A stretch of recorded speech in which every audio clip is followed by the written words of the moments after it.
So I just went and tried the Apple Vision Pro virtual reality, mixed reality, whatever you want to call it, headset.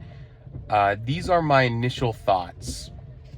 So Apple's doing like these demos where you can either walk in, I think you have to make an appointment now, but for the first like 3 days after it came out, Friday, Saturday, Sunday, you could just walk in, you'd have to walk in, but then you could set up an appointment for Monday and after, right? So I ended up just scheduling the appointment on the weekend for Monday at 3. I thought it was at 3:30. I forgot that it was at 3. So I got up and I ran. I straight up, 3 o'clock. I'm like, oh, it's at 3. So I got up and I just sprinted. I sprinted to my car, rushed over. You can tell the rain out here right now. I'm still in the parking lot of the mall that I'm at. And you know, the rain's horrible, right? So I kind of hydroplaned a little bit in this car. It's a rear wheel, not a all wheel, not a good idea. But, you know, I got in, I said, hey, could you maybe fit me in still? And they did. Thankfully, they're like, we got like 330 ones. We got like, it's like, oh, I have 4 planned. So it seems that they're doing a bunch at once, not just one person every 30 minutes. They're staffing a certain amount of people, in this case, let's say 4 people at 3:30 for the headset, right? So it was pretty cool. You know, I chatted with the guy. I forgot his name. I don't even think I got his name, frankly. But the guy was cool. He noticed my Death Grips hoodie, which I'm wearing still. And, you know, we chatted a bit. He's a big Death Grips. He's like, we're JPEG Mafia fans. I was like, okay. And, you know, we chatted about that. That was cool. I mentioned that I did, that he's a big fan of Desert Days, and I worked with the promoters for that with the station. So that was pretty cool. But that's besides the point. Here's the thing when you put the headset on, right? So when you put the headset on, it basically does this. You know, you get it set up and then it shows you the view. There's a little Apple logo and then bam, it shows you the pass-through view. And this is the first thing I'll say about the pass-through view. It was good.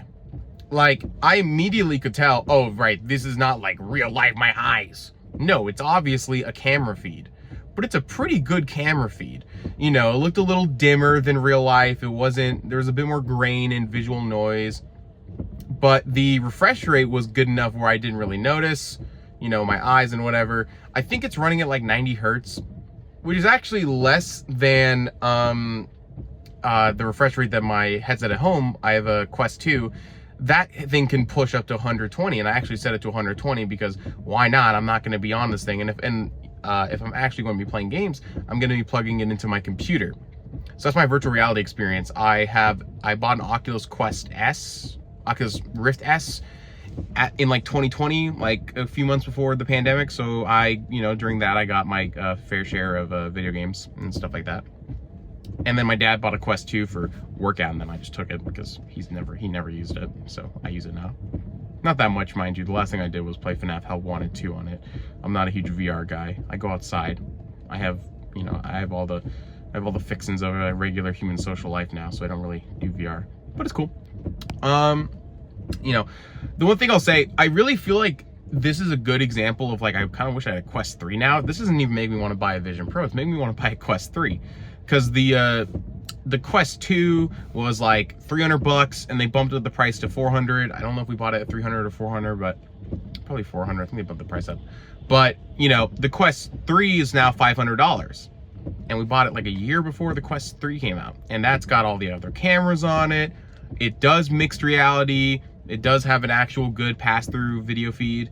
The Quest 2 does, but it's like really jarring, jerky, black and white, whatever. Anyways, the setup experience, basically this: you have to have an iPhone with, you asked me, I'm sure they would have provided one for me if not, but you know, you have to scan your Apple ID, you scan a QR code on the guy's iPad or whatever, and you have to use the Face ID or whatever to scan your face, do up, down, left, right, to get a band size. And it's funny because I did this just to see what it did one day, you know, on the app, and it said that I was a small for the band. And then I did it again and it said I was a medium. I got fitted with a small, and it was fine actually, it fit fine. Of course, look how much hair I have. I have a ludicrous amount of hair. I need to get a haircut, but I had to go ahead and put all this hair on me, right? So You know, it was fine. You know, he gives you the headset. He's like, oh, make sure to only grab the aluminum frame. Don't grab the glass in the front. I didn't check the eyesight thing. I don't even know if it did do it. I took a photo of myself with the headset on. It didn't look like anything was showing on the screen. So I assume the eyesight thing needs to be scanned. You need to have to own one or something like that. Also, I checked the persona feature in the settings. Of course, it didn't work. But, yeah. Anyways, so I didn't really do that much with it. There was a demo called Encounter Dynasty. Oh, I gotta do the setup thing. I forgot about that. The setup for that is pretty simple. You know, once you put it in, you extend your hands out forward, and it just automatically scans and registers your hands. Cool. Then it does the eye tracking, and the eye tracking is already good, but it calibrates it. And even then, once you put it on, it's a black screen, and you know it's got like the, you know, it's just black with the text in front of you, you know, like any other VR headset. And you press the little crown button, the same thing as like an Apple Watch. The buttons on the top are just the Apple Watch button, bigger. You press that, and then it goes zzz, and then it just automatically locates your eyes and does the IPD tracking, which I think is also one of the coolest things here. You know, on other headsets, you'd either have to like crank a dial, or in my Quest example, you have to move it. My Rift S had a fixed IPD. I had to measure my IPD with my phone. I don't actually know it because I don't go to an optometrist that often because I have pretty good eyesight. I haven't gone to one in a while. I think I still have good vision. Anyways, you have to like physically grab the lens thing and you can sort of do half steps, but it's mostly just a few steps. But this is just seamless. You just put it on, you press the button, scans it immediately, moves it. Awesome, right? This is what $3,500 gets you. The eye tracking is pretty simple. There's a bunch of dots in front of you. You look at them, you pinch, the click, you know. And I think that's still what I've noticed is probably my biggest gripe that I can see, especially if I owned one for long periods of use, is the fact that you have to use your eyes and you have to pinch for everything. It's all gesture based. There are no controls, nothing. And that's cool because it's like seamless, you don't have to have anything, but the controls are really good. So for stuff like gaming, it just won't work. And obviously, I assume they're not pitting gaming as the #1 thing, but like one of the demo apps, it wasn't there, but one of the demo apps, like one of the apps they made for it was a Fruit Ninja or Super Fruit Ninja. And that's one. Anyways, the experience was mostly sitting down. I didn't get to walk around or anything. You know, I was on a table and, you know, and I figured I wasn't supposed to get up and walk around. But I think the coolest thing with the pass-through is, one, it looks pretty good. And two, it actually feels like I can go about my day. Not even that, I shouldn't be going about my day using this thing. There's still gonna be some amount of delay. But the delay of it's pretty good. The only thing is when I'm turning my head, I kind of notice a little bit of tearing or a little bit of like judder. But it's so insignificant that I really can't tell, and that's really cool. Because then I can actually use this thing and not bump my head into a bunch of stuff. Whereas with the Quest 2, you know, the other thing is this, you have to like, what's the word? You have to draw a area around you, and it does a pretty good job with the inside-out tracking with the cameras on the Quest and the Rift S, but you still have to do that. You have to do that every time you put the headset on in an area. I have a pretty cramped space for using it, especially if I want to use my PC, because I don't have any games installed on it. I haven't bought any games for the Quest 2. I don't plan to, frankly, because, listen, you can get them online, and also, I already bought these games for my PC years ago. I would have to buy it again. I get it. It's a whole different port. You have to port it to Android, all this stuff, but no. Also, the graphics aren't as good. But, yeah. I couldn't tell the foveated rendering. I really couldn't tell that.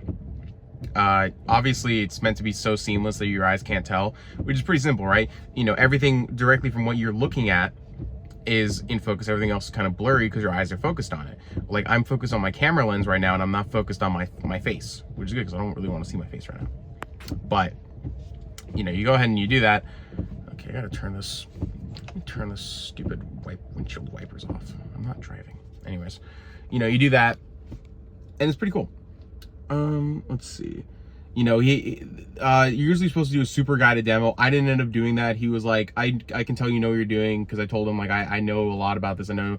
He's like showing me like you know, you have to pinch and you have to, you know, you drag to zoom and all that, and I figured it out. It was pretty seamless. I don't really think it was clunky. I think the one thing is sort of I feel like I'm expecting my hand to play a part in where I'm selecting, but I don't think it does. It's all in your eyes, and that's the craziest thing. Oh, there's a couple down here. I'm not gonna do that. You have to be looking at it with your eyes. No controls, no physical controller means it's hard.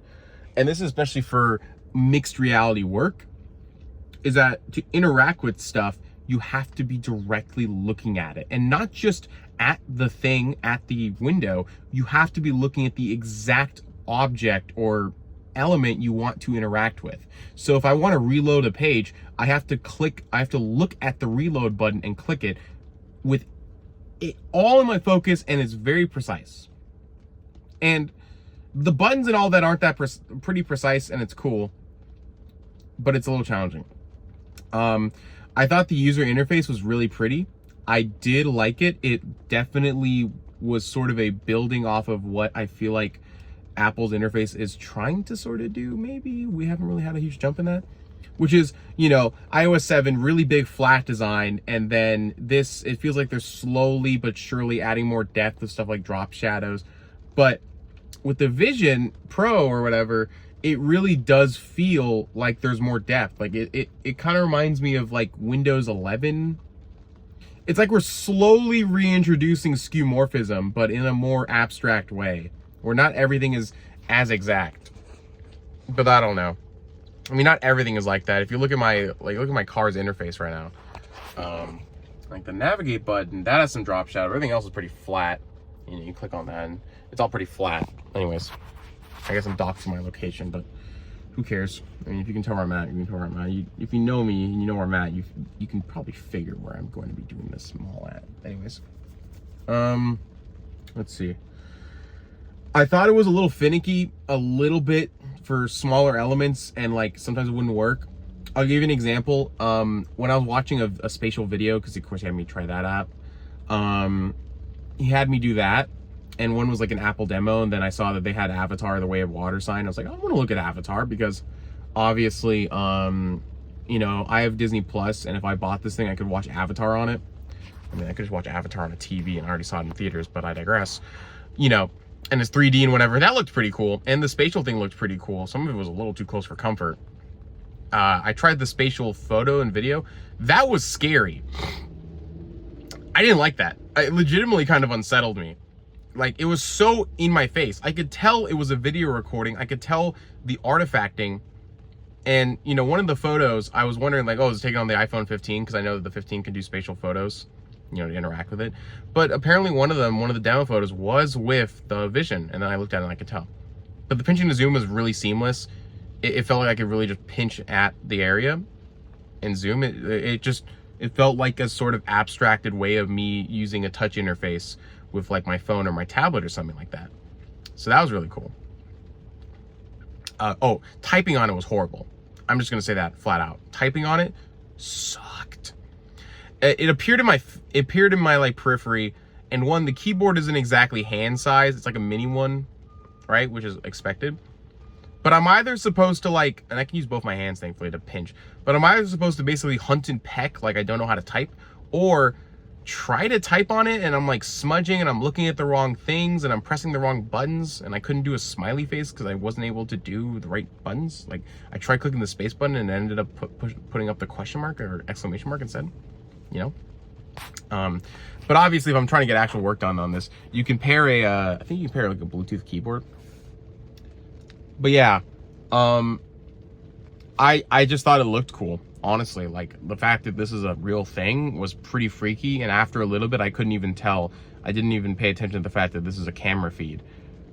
Way less so than something like a Oculus would, or Meta Quest. I'm not gonna call it that. I'm gonna call it an Oculus. That's what it is. Let me think.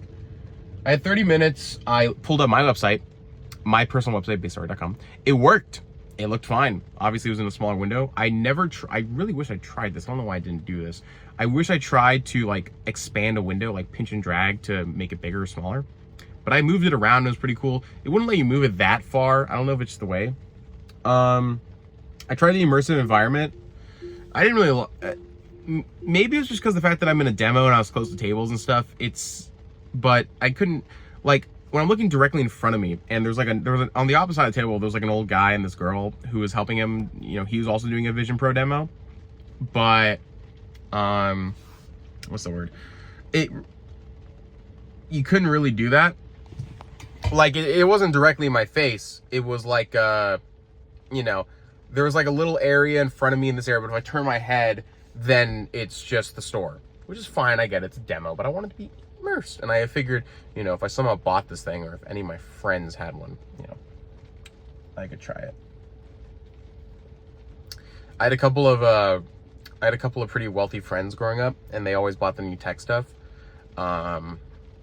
You know, I figured, like, if I was friends, if I was a kid, if I still knew them and still hung out with them, I'd probably end up getting to try it more in depth, which would have been cool. But I don't think any of my friends or people I know nowadays who I actually regularly spend time with, want to buy this thing. Like, you know, my significant other, my girlfriend, she does not like it. She thinks it's stupid. But she's pretty big, like, she's kind of a Luddite, right? She's kind of a Luddite when it comes to tech. Which is kind of funny because I'm a huge tech guy, but, you know, I see the problems with it, you know, in terms of isolating us and all that. And I will agree that Vision Pro is a kind of isolating thing. But, yeah, like, no one I know would probably own one or would let me use it. And I don't plan to buy one because it's $3,500, which is a lot of my savings, you know? Like, I'm fairly fortunate when it comes to, you know, I guess my family and I, in terms of like income and things like that. I mean, the car, but like, even I know that's stupid, and like, there's no point. I have a VR headset, and even if so, it's just a gimmick. Like, VR and AR at this point is still a bit of a gimmick, you know? And I think the Vision Pro is trying to lay the groundwork for when the technology gets good enough where we can just have like the little glasses you put on, and, you know, that'd be cool, because then it'd be augmented reality. I don't have to have a phone or anything. I just put the glasses on, which I don't wear glasses, but hey, maybe I'll need a prescription someday. I put the glasses on, I look at stuff. The feature that I wanted to try, obviously I couldn't try, but I wish I could, was looking at my MacBook and clicking connect, and then bam, it appearing in my face, and I could use the MacBook's trackpad and keyboard, or use my own Bluetooth one. That would be freaking awesome, especially once you get to the point. So instead of having to buy all these monitors, all this stupid stuff, I could just put the glasses on, look at it, click, bam, everything's in front of my face. And I have a bunch of cool monitors. And obviously, you know, people you might talk to, I talked to somebody and they were like, oh, what's the point of that? I don't know, it's freaking cool. It's cool. This is cool. It's cool tech.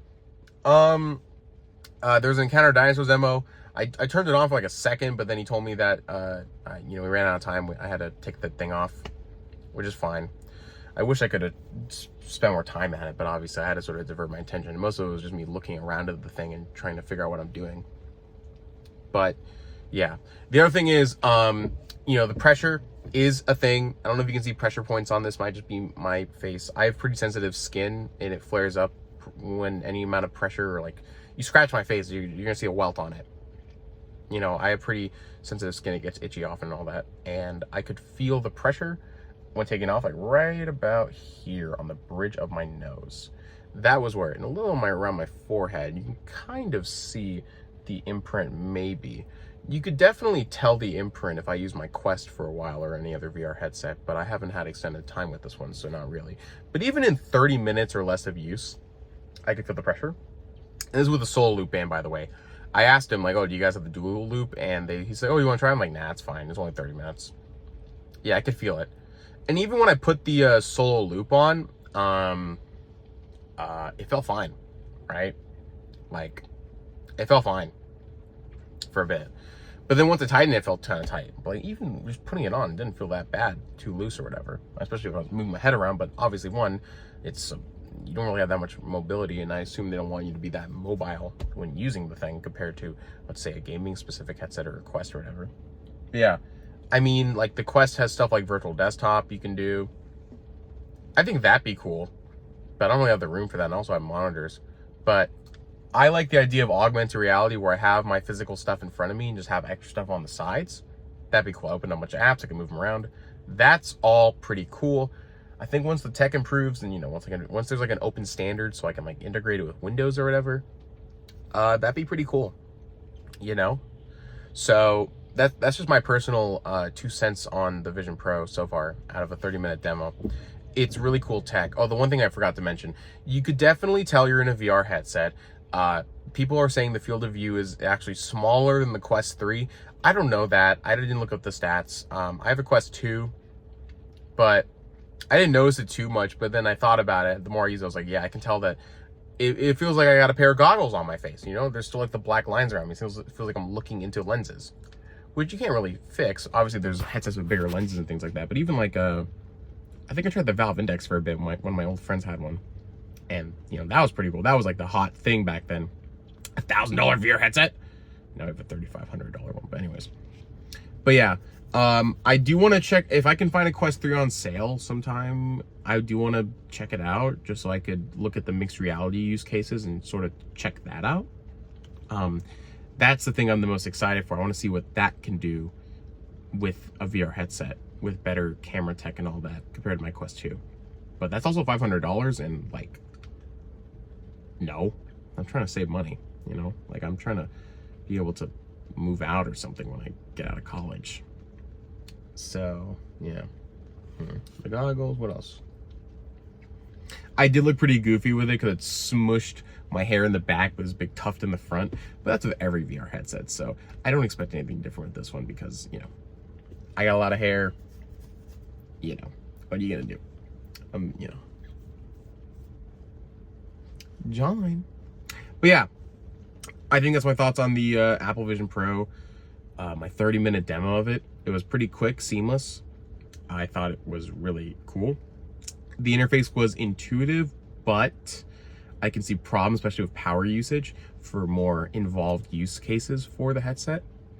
Watching videos and stuff was pretty cool on it, but frankly, I'd rather just watch it on TV or on my laptop or something like that. Also, I don't think it was that high res. Like, you know, it's not gonna be a super massive file, especially for the size of the headset. But I think the tech behind is really cool. It's a nice built piece of hardware. I think it looks really cool too. And yeah, I like it. Okay, I'll admit it. I thought it was really cool. And if it was cheaper, or if I had a boatload of money and I didn't have to worry about stuff, sure, I'd buy one. I'd buy that for $1. Multiplied by 1,000. I'd buy that for $1,000. Ha ha ha.